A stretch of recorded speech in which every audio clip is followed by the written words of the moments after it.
O que é racismo? Apesar de a ideia de raças não fazer sentido biologicamente quando falamos da espécie humana, pois não existem diferenças significativas no DNA entre uma pessoa negra e uma pessoa branca, esse termo foi e é utilizado até hoje dentro do contexto social e acadêmico.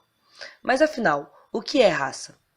Segundo Giralda Seifer, raça é um termo que abrange diversos conteúdos, desde a ciência até a ideologia, para tentar explicar a diversidade da espécie humana, Homo sapiens. Foi produzido por cientistas e imaginado pelo senso comum. Os sistemas de classificações raciais têm ampla variação, pois eles são feitos a partir da seleção ou escolha das características que servem de base para a construção desses esquemas. Carlos Linneu parte da concepção da existência de 4 grandes tipos raciais, de acordo com a variação da cor da pele: europeu, asiático, americano e africano. O europeu seria loiro, teria olhos azuis, seria leve, fino, engenhoso e movido pelas leis. O asiático seria amarelo, melancólico, severo, avarento e movido pela opinião. O americano seria vermelho, raivoso, teria cabelos negros, lisos e abundantes, narinas amplas e regido pelos costumes. Já o africano era identificado a partir dos cabelos crespos, lábios grossos, pele oleosa e nariz largo. Seria desleixado, de costumes depravados, vagabundo, preguiçoso e negligente, movido pela vontade. Apesar do imperativo da cor da pele, podemos perceber que outras características também foram utilizadas nessa classificação, como, por exemplo, cabelo, cor dos olhos, estatura, entre outros traços fenotípicos. Mas de onde surgiu isso? Apesar de já existirem uma série de opiniões populares e esquemas mais ou menos elaborados em relação à diferença entre os povos, é a partir do século XVIII, depois da Revolução Científica e o advento do Iluminismo, que a ciência e a razão tomam o lugar da religião como organizador social. Ou seja, é a partir daí que a ideia de raça se fortalece dentro de uma disputa por uma visão de mundo, em que a diferenciação racial também serve como justificativa da superioridade de uma raça e cultura em relação às demais, utilizando critérios físicos para justificar diferenças morais e culturais, traçando o homem branco e a sociedade europeia como parâmetros de desenvolvimento e civilização. Definir a raça branca enquanto raça superior serviu como justificativa para a dominação europeia sobre outros povos e continentes. Segundo essas ideias, era responsabilidade do homem branco levar civilização para os povos primitivos ou menos civilizados. Para entender o motivo de serem chamados de primitivos, é importante conhecer um outro conceito da época, o darwinismo social, mas que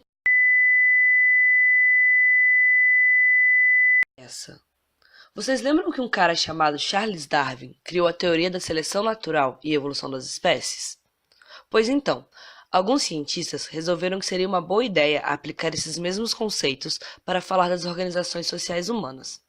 Segundo eles, alguns povos estariam no estágio inicial do seu desenvolvimento, enquanto outros representariam o destino final e máximo de desenvolvimento e civilização.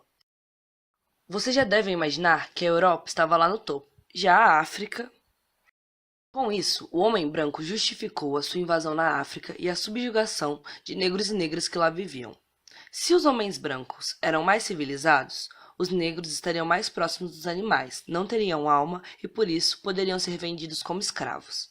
E se eles eram preguiçosos, teriam que ser obrigados a trabalhar sem receber por isso, porque na verdade o trabalho serviria para civilizar e humanizar essas pessoas. No Brasil, por exemplo, a escravidão durou mais de 300 anos. Além das pessoas que foram trazidas à força para cá, todo esse pensamento acerca das raças e suas características também veio junto, e as suas consequências podemos observar até hoje.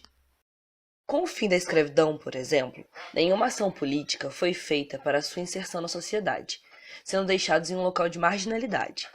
Além disso, na passagem do século XIX para o século XX, a população negra era a maioria e as elites do país criaram meios de branquear a população e dividir negros e negras, com medo de que eles pudessem se revoltar como aconteceu no Haiti, país no qual a maioria negra da população se revoltou com suas condições de vida e tomou o poder no final do século XVIII.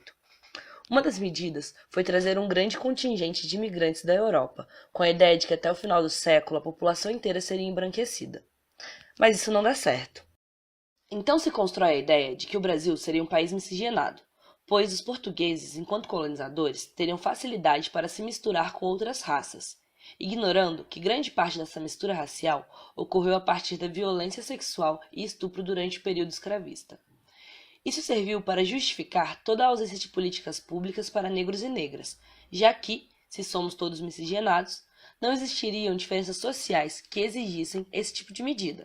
Com isso, a população negra continuou em lugar de segregação. Mas o que é segregação? Segregação é todo o processo de exclusão e separação de um setor social. No caso do povo negro, isso se deu a partir do não acesso à educação e emprego.